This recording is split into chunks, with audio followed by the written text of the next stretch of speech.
Hello there, good evening indeed, and many thanks for joining us right here on Rwanda Television News. We hope you had yourselves a productive day, and here's what makes our top stories tonight. The National Institute of Statistics of Rwanda has released figures showing the GDP in the various sectors of the Rwandan economy in the first quarter of 2022, with figures showing that the economy grew by 7.9% during that period. The judiciary system is urged to work closely with the arbitrators as one of the strategies to promote investment, as this profession is often used when resolving disputes in the business sector. The Minister of Gender and Family Promotion has noted that the country is doing everything possible to ensure that all children have a bright future.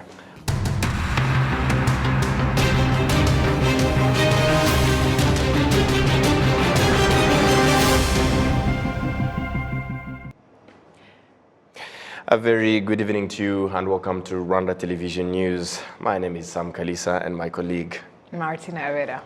And as we begin off this edition tonight, let us inform you that President Paul Kagame has held a telephone conversation with Canada's Prime Minister Justin Trudeau. President tweeted that the conversation had been good and focused on bilateral and global issues of common interest. The Rwandan head of state said he is looking forward to welcoming the Canadian Prime Minister to Kigali next week, along with other leaders for CHOGM 2022, and anticipates broadening discussions and cooperation.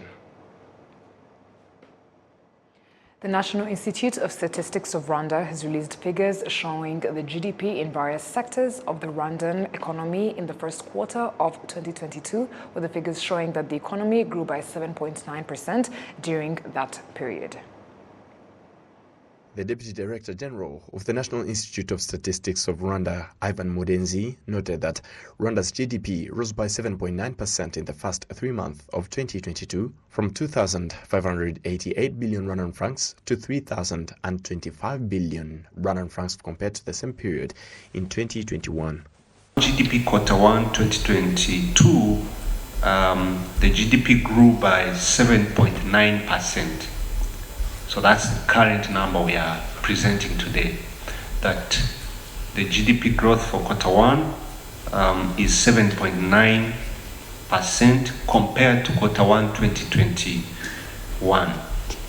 Now, if we break that growth by the key sectors again, we do see that agriculture grew by 1%, industry by 10%, services by 11%.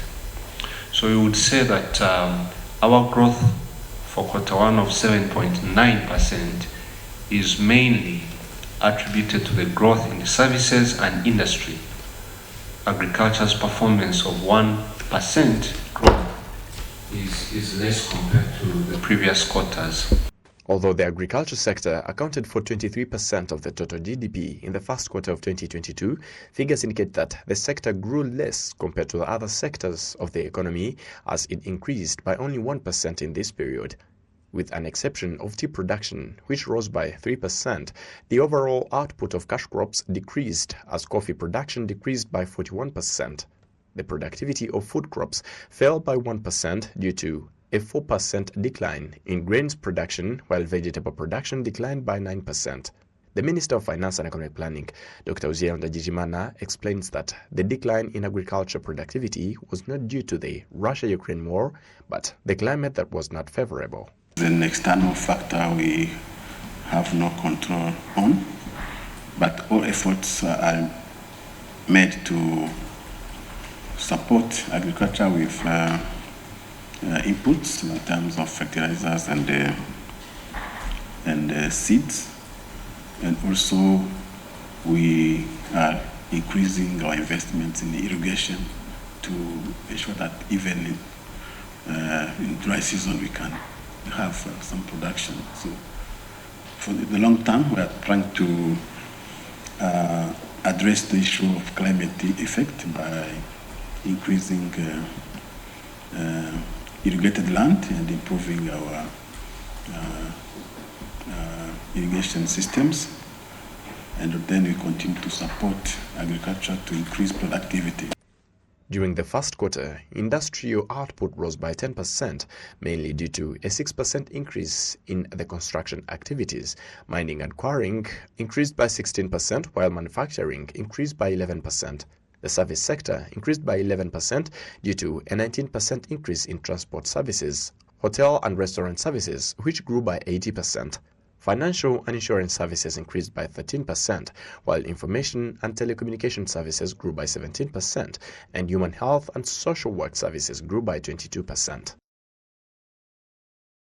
And from economic matters now up to justice matters, the judiciary system is urged to work closely with the arbitrators as one of the strategies to promote investment, as this profession is often used in resolving dispute in the business sector. This was reiterated on Thursday in the 9th East African International Arbitration Conference. Olive Nete continues with the report. The arbitration profession is often referred to in various commercial dispute resolution programs without the need to appeal to the courts. According to the statistics of the Kigali International Arbitration Center, 200 cases have been registered in the last 10 years. Victor Mugabe, the Secretary General of this center, notes that even though there has been improvement in the arbitration system, there are still a number of challenges. The challenges that we are mainly facing is the low level of understanding by the prospect users of arbitration services. I mean the general public that are likely to conclude a business contract. So they are not familiar with the arbitration practice, they are not familiar with the legal framework governing arbitration in Rwanda and beyond the region, and also some like legal counsel that help the parties to contract, to draft the contract are not very familiar with arbitration practice, and even the business people, they still think that arbitration is not really an area of legal practice that's not familiar to them. The CEO Registrar of the Nairobi Center for International Arbitration, Lawrence Ngugi, notes that there is need to build the capacity in arbitrators of the region to ensure better service delivery to investors. And what we are trying to do is to build a community that builds a capacity of our practitioners in arbitration and other dispute resolution mechanisms. It is to bring on board other practitioners from different fields who can and should participate in dispute resolution. We are talking about complex disputes, for instance, investments in energy projects, investments in petroleum and the rest, which are new areas, the blue economy, for instance. And so when we as a community and the institutions which are in the forefront, Nairobi, Kigali, we want to build the capacity really of the region to be able to provide an assurance to investors that once their disputes arise, they will be resolved and resolved competently. We also Dr. Nezirjai Foster, the Chief Justice and President of the Supreme Court, called on the courts to work more closely with these arbitral tribunals as economic growth strongly relies on this profession. It is very important that courts contribute to creating an arbitration-friendly environment. In fact, it is recognized that international commercial arbitration has become an important part of modern commerce. Both developed and developing economies are increasingly reliant on and supportive of cross-border arbitration in resolving disputes. States have increased laws and institutions regulating arbitration to create a stable, arbitration-friendly commercial environment and attract foreign direct investment, which in turn is expected to promote economic growth. Currently, there are about 500 arbitrators in Rwanda. The 9th East African International Arbitration Conference will last for 2 days with the theme Resettling for a New Age of International Arbitration in Africa. Olive Nete, RTV News.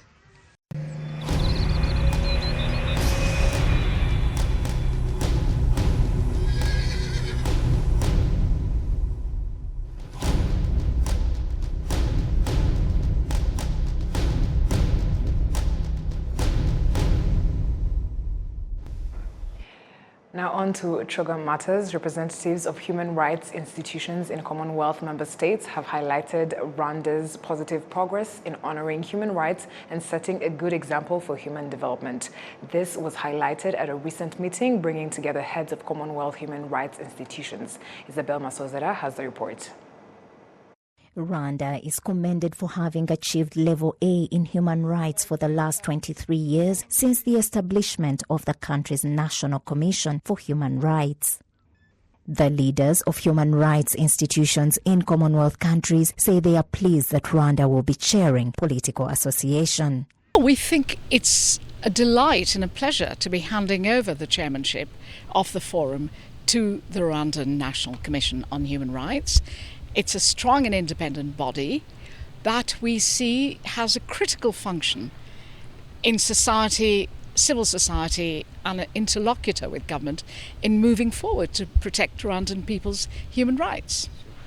It's an exciting time to be coming together ahead of CHOGM, the Commonwealth Heads of Government meeting, and we're very pleased to be able to put human rights and democracy at the forefront of the work before the Commonwealth Heads of Government meeting, so that we can be the vanguard of what we hope will be very successful discussions as they go forward next week.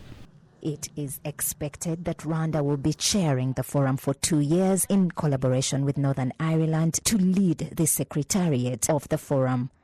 The British High Commissioner to Rwanda has described Rwanda as an important partner in various fields. Rwanda, being the incoming chair of the Commonwealth, it is again a source of cooperation between UK institutions and Rwandan ones. We already have excellent examples of that in areas from education to climate to business, and so it's really great to see our human rights commissions working so closely together too. And I think next week's meetings are going to take this even further. And as Baroness Faulkner said, it's great that we're meeting here in person in beautiful Kigali after 2 long and difficult years. I'm sure you've all seen the excitement and the energy there is around town for the Commonwealth and for CHOGM. Representatives of the human rights institutions in Commonwealth countries have observed the need for countries to work together to address the impact of the COVID-19 pandemic as one of the world's leading catalysts for human rights abuses. Hari ibyo tuza kumvikana mu itangazo tuzatora muri iyi nama.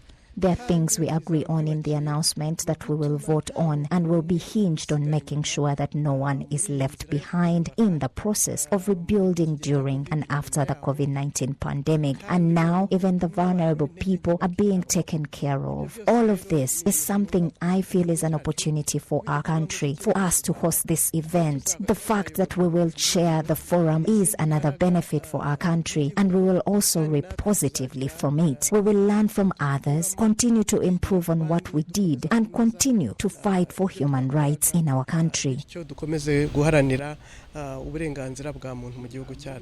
COVID-19 pandemic has exacerbated human rights violations around the world. The Minister of Justice says that as a Rwandan, he has done his best to protect the lives of the people.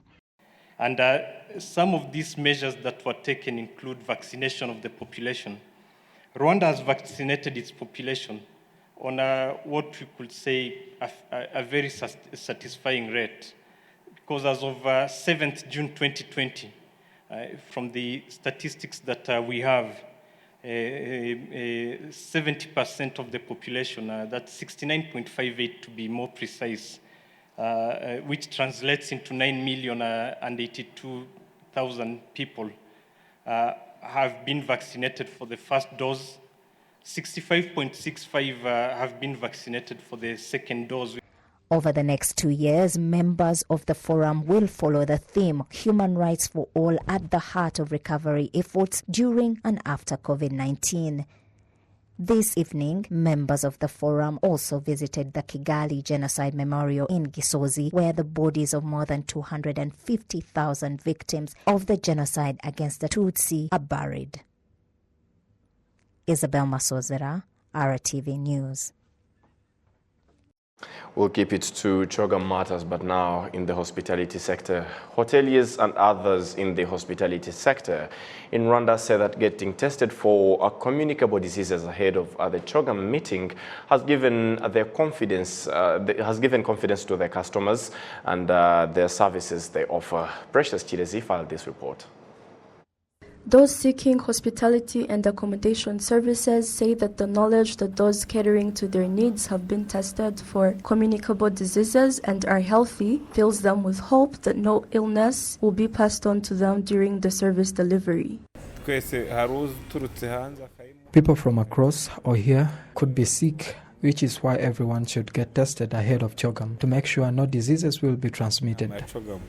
Employees of the accommodation and hospitality sector that have direct contact with clients have been tested for respiratory disorders, COVID, and other communicable diseases. They claim that knowing where their health stands is hope that they will not be passing on any diseases to Chogam attendees. All employees have been fully vaccinated and tested for all transmittable diseases. Director General of Rwanda's Chamber of Tourism, Frank Gisha says that those working in this sector have been urged to get tested for communicable diseases per instruction of the Ministry of Health, hence this being conditional to receiving authorization to receive the summit's attendees. Ministry of Health, we've been together regarding food safety, FDA, RICA, and among others. So we do believe that all the standards that we're looking forward to have our guests have a seamless experience when they're here. Undoubtedly, we're prepared. And regarding also other uncommunicable diseases, indeed, we have been always encouraging our members, especially from the hospitality sector, to after 4-6 months to really make sure that they are key staff, especially from front office, housekeeping, and the F&B, to make sure that their staff are tested and to make sure that at least even those ones traveling or visiting us have confidence in the destination of having no risk. Kigali's tourism sector estimates the availability of 8,600 rooms to accommodate Chogam attendees. It is comprised of more than 1,000 members, and 60% of them operate in the hospitality and accommodation field. Precious Chirezi, RTV News.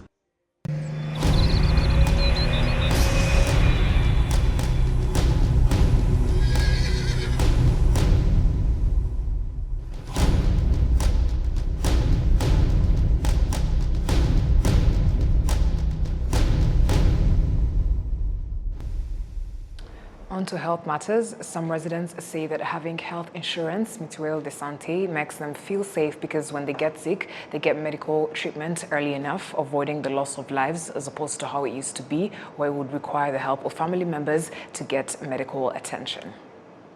Mutuelle de Santé is a health insurance scheme set up by the government of Rwanda to provide affordable medical care to the people. Some residents say it helps them take care of their health when it would be tough to get medical attention before.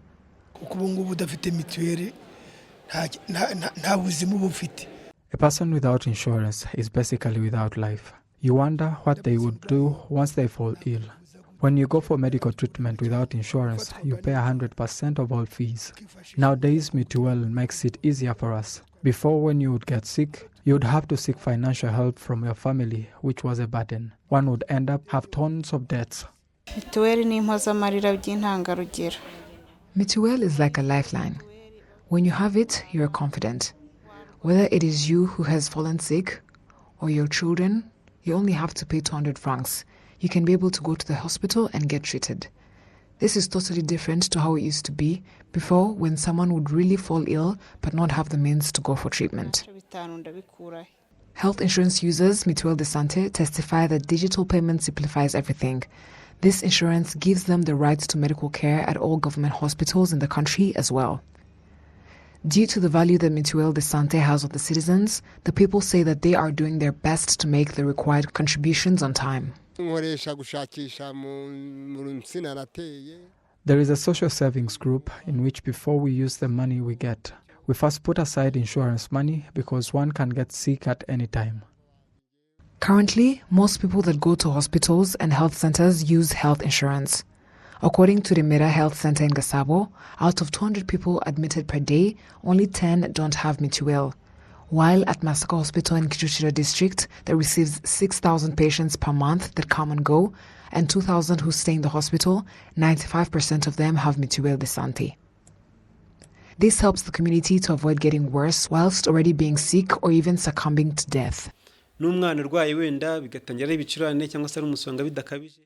A person who has a health insurance, when he or she falls sick, they are able to go and seek treatment, and the child can be taken care of before getting worse. If a person does not have a health insurance, their children can get sick and the parent buys medicine instead of immediately seeking medical attention, risking the child's life, which can result into death. A person with a health insurance can go for checkup once a year and pay 220 Rwanda francs, which a person without pays 20,000 Rwanda francs. Since 2015, the collection of Mutuelle de Santé contributions was handed over to Rwanda's Social Security Board, also known as RSSB. In that year, the turnout was 73%. In 2020, it had reached 79%, and now it is at 87%. RSSB estimates that next year's Mutuelle participation will reach 51%. At the same time, last year it was 23%. Nonetheless, the Director of Mobilization and Registration of Mutuelle members in RSSB, Hingungirwa Deogratias, says that so far, some have not understood the value of having Mutuelle de Santé. Sometimes we find that there are people who have not paid for their health insurance all their life, or have paid it once, or take 3 years without paying. To find out why they have not paid, this year there is a study underway. Its report will be released later this month, which will help us find out why there are people who don't pay. It is an ongoing research by experts at the national level.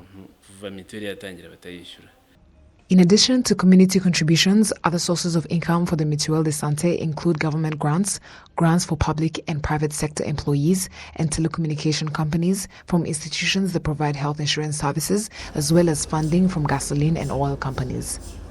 According to the Ministry of Health, 91% of Rwandans have health insurance. 94% of mothers give birth at hospitals, and family planning is at 64%. Life expectancy for Rwandans is 67 years. Fertility for women is 4.1 children, but the goal is to reach 2.2 children by 2050. The maternal mortality rate is 203 out of 100,000, with a goal of reaching less than 20 out of 100,000 deaths by 2050. The infant mortality rate is 33 out of 1,000, with a goal of reaching less than 18 out of 1,000 children per year by 2050. The rate of stunted infants is 33%, with a target of 3% by 2050. An international conference of teachers, researchers and entrepreneurs from different countries across Africa and Europe was held in Kigali. The conference was organized by the University of Rwanda to bring together the research and experience of various countries in addressing the effects of the COVID-19 pandemic. Some researchers that attended the conference say that such meetings help them improve their research.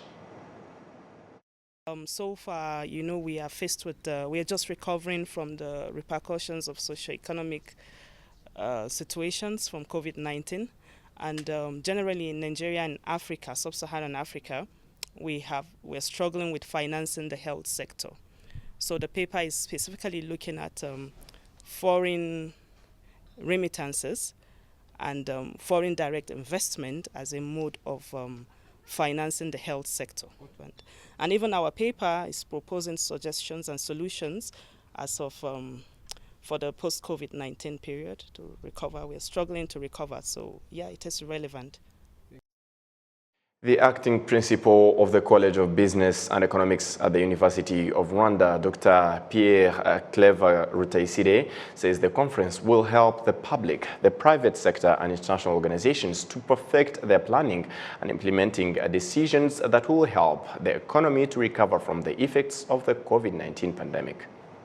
In university is not only teaching but also research and outreach program. So this particular international conference will help because it's bringing together the academia from different universities with the support of Sweden cooperation, but also bringing in the industry, people from the industry, private organizations, CEO of banks, and also people from public organizations. So all those people are bringing their knowledge, bringing their support to the results which will be brought by academia. And this will help in our, let's say, the improvement of our research in university, which is one of the three core components. So improve the research, because now people will be really putting together their theories, but also bringing in what they find on the field to make sure they can really contribute in the development of the country. The conference was attended by representatives from Rwanda, Uganda, Tanzania, Ethiopia, Nigeria, and Sweden, with the theme Sustainable Development, a Post-Pandemic Future. Over to you, Martina. On Thursday, 16th June 2022, in Bugesera district at Gashora Girls Academy of Science and Technology, the International Day of the African Child was celebrated under the theme Protect the Child, Build a Better Future. And the Minister of Gender and Family Promotion noted that the country is doing everything possible to ensure that all children have a bright future. Betty Mutoni with a report. As Rwanda joined the world in celebration of International Day of African Child, Umuhoza Lawrence, the project manager of China Rwanda, and Nigura Jean Bosco are advocates for learning through play and reading books, which is some of the tools for learning for children. But they face different challenges of parents' perception, including the misconception that all forms of play are expensive. The main challenges we face here in Rwanda is pretty much the behavior, the understanding that play is pretty much expensive, time costing, and what we're trying to do is work around that behavior and be able to change it through campaigns. We're having a campaign across the country called Hangisi Michino, building a world of play, where we're meeting parents and caregivers to literally educate them about play, to see it as a tool to teach their kids when they get from school or even before they go to school, so that it prepares them to be able to explore the world and learn in their own way. We give out books, but kids tear them and some never return them. So we are doing sensitization so that a book one uses can be used by another one the following year. Some of the children who are given the opportunity to play and read books noted that it helps them to learn new skills, develop talents, and helps them to gain knowledge that they do not have. Reading helps me to gain more knowledge, which I did not have. It helps me to rest and add more understanding about things I did not know. Reading helps me to understand, which leads to read newspapers. I can teach my fellows. Playing helps one to make new friends. It is an exercise and fights loneliness. The Minister of Gender and Family Promotion, Professor Janet Vaisen, calls upon the parents and all the agencies to cooperate to make sure that the rights of children are respected. Challenges that the children are still facing in Rwanda, I talked about them. It's limited access to ECD services. I talked about teenage pregnancies, where still young girls are becoming mothers where they are still kids. We have children who drop out from school. We have street children. So what we do is to work hand in hand with the partners, starting from the family, the local structures that we have at the close to the population. I'm talking about friends of families, Inshuti z'umuryango.